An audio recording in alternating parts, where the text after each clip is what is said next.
शदीद सर्दियों का मौसम था। रानो चिड़िया खेत में जाती है और सब्ज पत्ते तोड़ने लगती है। गोरी कभी रानो चिड़िया के पास आती है। अरे रानो चिड़िया, ये तो घास है, तुम इसे क्यों तोड़ रही हो? क्या पागल हो गई हो? गोरी बहन, ये घास नहीं है, ये साग है। इसे रोटी के साथ खाया जाता है और अक्सर पक्षी इसको चावलों के साथ भी खाते हैं। ये बहुत स्वादिष्ट बनकर तैयार होता है। हम तो नहीं खाते ऐसी घास फूस। गोरी कभी मुंह बनाकर वहां से चली जाती है। रानो चिड़िया गोरी कभी की बातों पर ध्यान नहीं देती और साग के सब्ज पत्ते तोड़कर अपने घर ले जाती है। साग, मम्मा, मुझे साग बहुत पसंद है। नानो बहुत मजे का साग बना। हाँ गुड़िया बेटी, तुम्हारी नानो के हाथ में तो बहुत ज्यादा स्वाद है। मम्मा, आप भी साग बहुत मजे का बनाती हैं। मुझे विश्वास है हर कोई आपके हाथ का साग शौक से खाएगा और हमें खूब मुनाफा। रानो चिड़िया का खाने का ठेला था जहाँ पक्षी शाम के वक्त खाना खाने आया करते थे। मम्मा, मैं जरा ठेले की सफाई करके आती हूँ, तब तक आप साग बना लें। ठीक है गुड़िया बेटी, ध्यान से जाना। गुड़िया अपने घर से निकलती है और जाकर ठेले की सफाई करने लगती है। मीना भी वहाँ आ जाती है। गुड़िया, तुम्हारी मम्मा का खाना बहुत मजे का होता है। आज तुम्हारी मम्मा क्या बना रही है?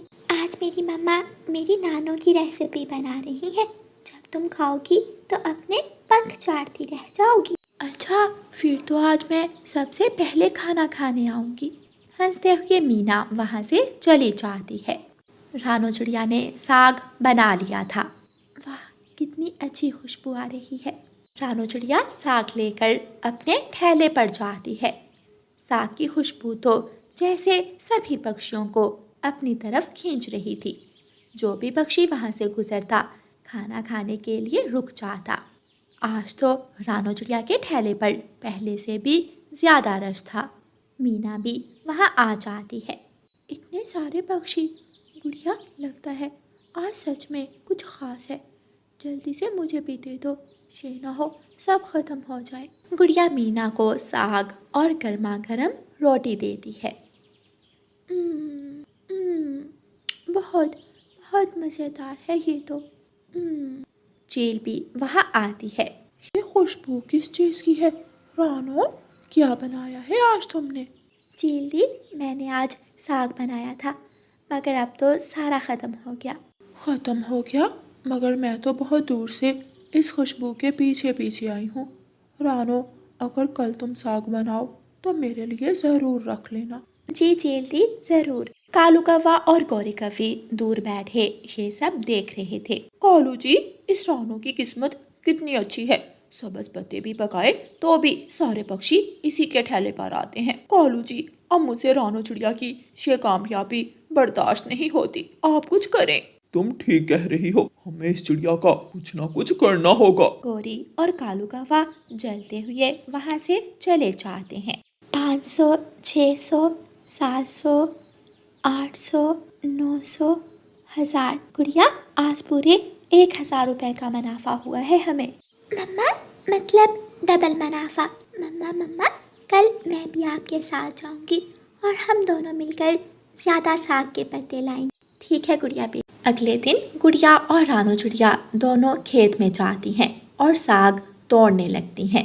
रानो चिड़िया साग बनाती है। कल की तरह आज भी रानो चिड़िया के ठेले पर बहुत ज्यादा भीड़ थी। कालू जी, इस रानो चिड़िया का ठेला बंद करवाने का आइडिया आ गया है मेरे जहन में। क्या क्या करेंगे हम? पूरे जंगल में ये अफवाह फैला देंगे कि रानो चिड़िया जादू करती है और जो भी जादू वाला साग खाता है वो रानो चिड़िया के खानों का दीवाना हो जाता है।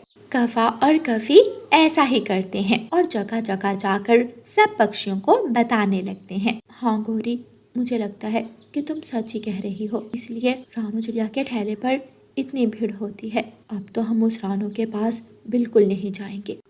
अगले दिन रानो चिड़िया के ठेले पर कोई भी नहीं आता। आज कोई पक्षी खाना खाने क्यों नहीं आ रहा?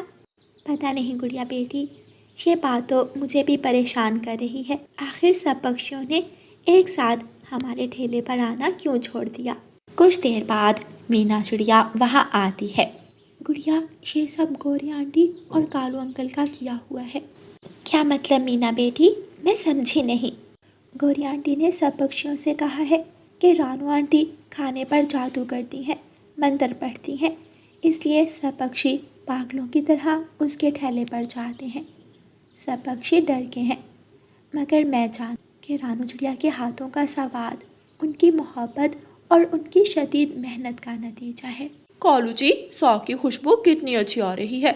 क्यों ना आज हम रानू चिड़िया का साग चुरा कर खाएं। आज तो सारा साग बचा पड़ा होगा, कोई पक्षी जो नहीं आया उसके ठेले पर। हाँ, रानू चिड़िया के साग की खुशबू तो बहुत अच्छी आ रही है। गौरी कवि और कालू कौवा रानू चिड़िया के ठेले के पास जाते हैं और चोरी चोरी साग और रोटी चुराने लगते हैं। चील भी वहाँ आ जाती है। वो गौरी और कालू को देख लेती है और उन दोनों को पकड़ लेती है। साग स्वादिष्ट नहीं है, इस पर जादू है, तो तुम दोनों यहाँ क्या कर रहे हो? चील गौरी और कालू कौवे को मारने लगती है। कौवों का शोर सुनकर सारे पक्षी वहाँ जमा हो जाते हैं और उन्हें सच्चाई का पता चल जाता है। माफी मांगो रानू चिड़िया से और सब पक्षियों से भी, जिनसे तुम दोनों ने झूठ बोला। गौरी और कालू कौवा सबसे माफ़ी मांगते हैं और शर्मिंदा होकर वहाँ से चले जाते हैं। रानो, चलो जरा साग वाली रोटी तो लगाओ।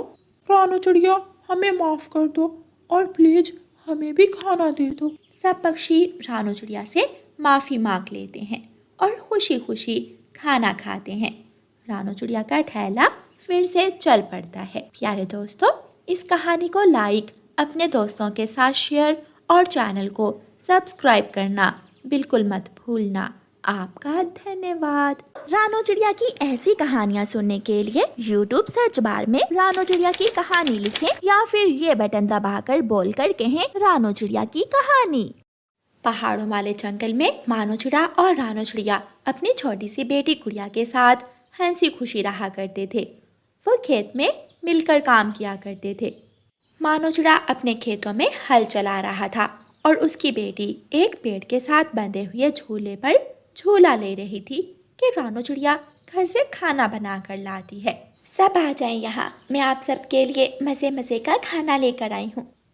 पापा आ जाए, मम्मा आ गई है, अगर ना के तो मम्मा शोर मचा देंगी। मानो चिड़ा हंसने लग जाता है और दोनों बाप बेटी रानू चिड़िया के पास आ जाते हैं। देखें मानो जी, मैं आपकी मनपसंद लस्सी बना कर लाई हूँ और गुड़िया आपके लिए चूरी भी। मानो चिड़ा और गुड़िया खुश हो जाते हैं और खुशी खुशी खाना खाने लगते हैं। रानो, खेत में बस थोड़ा सा काम रह गया है, आओ वो कर लें, फिर घर चलते हैं। मैं हल चलाता जाऊंगा और आप पीछे दाना बखेरते जाएं। ठीक है। मानो चिड़ा और रानू चिड़िया काम में लग जाते हैं। थोड़ी ही देर में वो सारा काम खत्म कर लेते हैं और घर की तरफ चले जाते हैं। जैसे ही वो घर पहुंचते हैं, आसमान पर गहरे काले बादल छा जाते हैं। रानो, अगर आज बारिश हो गई तो हमारी फसल के लिए बहुत नुकसान होगा। सारे बीज पानी में बह जाएंगे। फसल को अभी ज़्यादा पानी की ज़रूरत भी नहीं है। मानो जी, मैं भी यही सोच रही थी। ऐ ऊपर वाले, हम पर रहम करना, हमने तो सारी जमा पूंजी उस खेत में लगा दी है। रानू चिड़िया ने अभी इतना कहा ही था कि आसमान पर बादल जोर से गरजता है और तेज़ हवाओं के साथ तेज़ बारिश शुरू हो जाती है। रानो, आप गुड़िया के पास रहें, मैं खेत को देख कर आता हूँ। मैं सोच रहा हूँ क्यों ना हम एक बड़ा सा प्लास्टिक बैग लेकर खेत पर डाल दें। लेकिन मानो जी, इतना बड़ा प्लास्टिक बैग आप कहाँ से लाएंगे? और कभी खेतों पर किसी ने प्लास्टिक बैग डाला भी है? अच्छा चलो, देखता हूँ जाकर क्या सूरत हाल है वहाँ की। गौरी कवि और कालू कौवा मानो चिड़े को अपनी खिड़की से जाता हुआ देख रहे थे। वो देखें कालू जी, मानो चिड़ा अपने खेतों में जा रहा है। ये दोनों पति पत्नी तो अपने खेतों के पीछे पागल ही हो गए हैं। ये हर बार खेती करते हैं, लेकिन इन्हें अच्छा मुनाफा कभी नहीं हुआ। उधर हमारा ढाबा है कि दिनों में तरक्की कर रहा है। बस मेरा कमाल है ये सब, जिसने ढाबा बनवाया। हाँ, सब तुम्हारे ही कमालात होते हैं। मैं तो ऐसे ही पागलों की तरह सारा दिन काम में लगा रहता हूँ। मानो चिड़ा अपने खेत में पहुंच जाता है। तेज बारिश में वो एक बड़े पेड़ के नीचे बैठ जाता है। हवाएं इतनी तेज थी कि लग रहा था कि अभी सभी पेड़ पौधे टूटकर जमीन पर गिर जाएंगे। बादल जोर से गरजता है। मानो चिड़ा डरकर पेड़ के साथ लगकर बैठ जाता है। तेज हवा के साथ पेड़ जोर जोर से हिलने लगता है और एक बड़ी डाल टूटकर मानो चिड़े के ऊपर गिर जाती है। मानो चिड़ा एक लंबी सांस लेता है और बेहोश हो जाता है। मानो चिड़ा सारी रात वहीं उस पेड़ की डाल के नीचे बेहोश पड़ा रहता है। सुबह हो जाती है। गुड़िया बेटी, आप घर पर ही रहना, मैं देख कर आती हूँ कि तुम्हारे पापा अभी तक घर वापस क्यों नहीं आए। मम्मा, मैं भी आपके साथ जाऊंगी। नहीं गुड़िया बेटी, जिद नहीं करते। रात बहुत ज्यादा बारिश हुई है, पता नहीं बाहर के हालात कैसे होंगे। आप घर पर रहो। इतना कहकर रानो चिड़िया घर से निकलती है और खेत में पहुंच जाती है। जब वो वहां पहुंचती है तो देखती है कि उनके खेत में बहुत सारे पक्षी जमा थे। ये हमारे खेत में इतने पक्षी क्यों जमा? रानो चिड़िया जब पास जाती है तो देखकर जोर जोर से रोने लग जाती है। मानो जी, क्या हुआ आपको?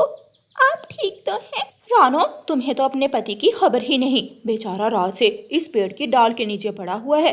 वो तो भला हो तोते और कबूतर का, जिसने देखकर इसे पेड़ के नीचे से बाहर निकाला। पति बाहर खेतों में काम कर रहा था और ये महारानी घर में आराम से सो रही थी। बस कर दो कालू और गोरी, अगर तुम दोनों इसका दुख बांट नहीं सकते तो इसे ऐसे भी ना कहो। चलो रानो, जल्दी से हम इन्हें चील डॉक्टर के पास लेकर चलते हैं। डॉक्टर चील मानो चिड़े को चेक करती है और उसके जख्मों पर पट्टियां बांधती है। चिड़िया, तुम्हारा पति सारी रात ऐसे जख्मी हालत में पड़ा रहा है और अब भी ठीक है। ये ऊपर वाले का आशीर्वाद है। कोई नेकी काम आ गई तुम्हारे रानो, जो तुम्हारा पति बच गया और बिल्कुल ठीक हालत में है। मानो तुम्हारे पंखों पर चोट आई है। मुझे शक है कि तुम्हारे पंख अब हिल नहीं पाएंगे। एक बार उड़ने की कोशिश करो।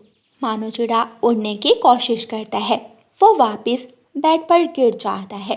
रानो चिड़िया ये देखकर दुखी हो जाती है और वो रोने लग जाती है। रानो चिड़िया ऑटो में डालकर मानो चिड़े को घर ले जाती है। गुड़िया अपने पापा को ऐसी हालत में देखकर रोने लग जाती है। पापा, क्या हुआ? आपकी ये हालत कैसे हुई? पापा, मेरे पापा। गुड़िया बेटी, ये देखो, मैं तो बिल्कुल ठीक हूँ। मुझे तो कुछ भी नहीं हुआ। तुम ऐसे क्यों रो रही हो? मानो चिड़ा जैसे तैसे करके अपनी बेटी को चुप करवाता है। रात को मानो चिड़ा अपनी पत्नी रानो चिड़िया से कहता है, रानो, क्यों ना हम अपना खेत बेच दें और कोई ठेला लगा लें। कालू और गोरी भी अपने ढाबे से इतना अच्छा मुनाफा कमा रहे हैं। हाँ मानो जी, आप ठीक कह रहे हैं। मैं मोमोज बनाकर बेच लिया करूँगी। सब पक्षी मेरे मोमोज की बहुत तारीफ करते हैं। तो ठीक है, आप चाचा छमछम के पास जाओ। वो कई बार मुझसे हमारा खेत खरीदने आए थे, लेकिन मैंने ही नहीं बेचा था।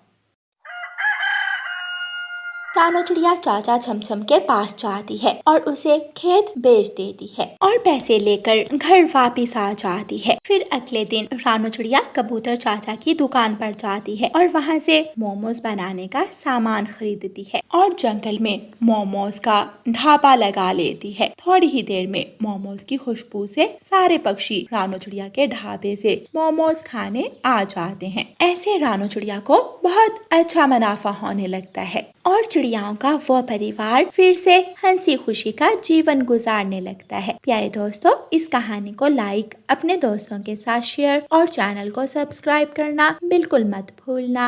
आपका धन्यवाद। मानो चिड़ा पुलिस इंस्पेक्टर था। उसे एक कॉल आती है। जी जी, यस सर, आप बेफिक्र हो जाएं, मैं ये काम कर लूँगा। क्या हुआ मानो जी, किसका फोन था? मुझे एक केस सॉल्व करने के लिए दूसरे जंगल जाना होगा। दूसरे जंगल? मगर मानो जी, हम यहाँ अकेले कैसे रहेंगे? मैं 2 दिन का अनाज लाकर रख दूंगा, आपको परेशानी नहीं होगी। मानो चिड़ा उड़ता है और अनाज लेने के लिए चला जाता है। चलो बच्चों, आप भी जल्दी से स्कूल चले जाओ। जी मम्मा, जी मम्मा। गुड़िया और कुकू भी स्कूल चले जाते हैं। कितने ही दिन हो गए मैं सब्जियों के खेत में नहीं गई, आज मैं जाती हूँ। रानो चिड़िया अपने सब्जियों के खेत में चली जाती है। यहाँ तो कितनी जड़ी बूटियाँ उगाई हैं, मुझे इनकी साफ सफाई करनी चाहिए। वरना मेरी सब्जियां खराब हो जाएंगी। रानू चिड़िया सब्जियों की सफाई करने लगती है। तोता उड़ता हुआ वहाँ आता है। रानू बहन, मुझे कुछ गाजरें दे दो। छोटा मिट्ठू गाजर खाने की फरमाइश कर रहा है और ऐसी ताज़ा गाजर बाजार से तो नहीं मिलती। जी मिट्ठू भैया, आपको जितनी ज़रूरत हो गाजरें ले जाएं। तोता कुछ गाजरें तोड़ता है और उन्हें टोकरी में डालता है। बहुत बहुत शुक्रिया रानू चिड़िया, तुम बहुत अच्छी हो। ऐसे कहकर मिट्ठू तोता वहाँ से चला जाता है। रानू चिड़िया भी कुछ बैंगन लेकर घर चली जाती है। बच्चों के आने से पहले उनके लिए बैंगन के पकोड़े बना लेती हूँ, बच्चे खुश हो जाएंगे। रानू चिड़िया बैंगन के पकोड़े बनाने लगती है। कुछ ही देर में मानो चिड़ा भी आ जाता है। वाह रानू, कितनी अच्छी खुशबू आ रही है, बाहर तक खुशबू फैली हुई है। रानू, मुझे तो लगता है आज कहीं सारा जंगल हमारे घर ना आ जाए। मानो चिड़ा बैंगन के पकोड़े खाता है। वाह, मजा आ गया। कालू जी, इतनी अच्छी खुशबू कहाँ से आ रही है? मुझे तो लगता है आज फिर रानू चिड़िया बैंगन के पकोड़े बना रही है। कालू जी, मैं नमक लेने के बहाने से जाती हूँ और कुछ पकोड़े लेकर आती हूँ। इतनी अच्छी खुशबू, हरियाली, मैं तो चिड़िया के घर जा रहा हूँ। मिट्ठू जी, आपको कैसे पता चला कि ये खुशबू रानू चिड़िया के घर से आ रही है? रानू के सिवा कोई इतने स्वादिष्ट पकोड़े बना ही नहीं सकता। अच्छा, कुछ ज्यादा ही नहीं तारीफें कर रहे आप रानू चिड़िया की? जब तुम खाओगी तो तुम भी यही कहोगी। तोता उड़ता है और रानू चिड़िया के घर जाता है। गौरी कव्वी पहले से ही वहाँ बैठी हुई थी। आ जाए मिट्ठू भाई। मेरा हिस्सा रखा है क्या? मुझे पता था कि आप भी पकोड़े शौक से खाते हैं, इसलिए मैंने सबके लिए बनाए हैं। गौरी बहन, ये ले नमक और ये पकोड़े भी ले जाएं। गौरी कव्वी और तोता पकोड़े लेकर वहाँ से चले जाते हैं। अगले दिन मानो चिड़ा दूसरे जंगल के लिए निकलता है। मानो जी, इसमें आपकी जरूरत का सारा सामान रख दिया है, अपना ख्याल रखिएगा। आज तो हवा भी बहुत तेज चल रही है। हाँ हाँ, तुम भी अपना और बच्चों का ख्याल रखना। पापा जल्दी वापस आ जाइएगा, हमें आपकी बहुत याद आएगी। मानो चिड़ा बच्चों को गले से लगाता है और फिर अपना बैग लेकर दूसरे जंगल के लिए निकल जाता है।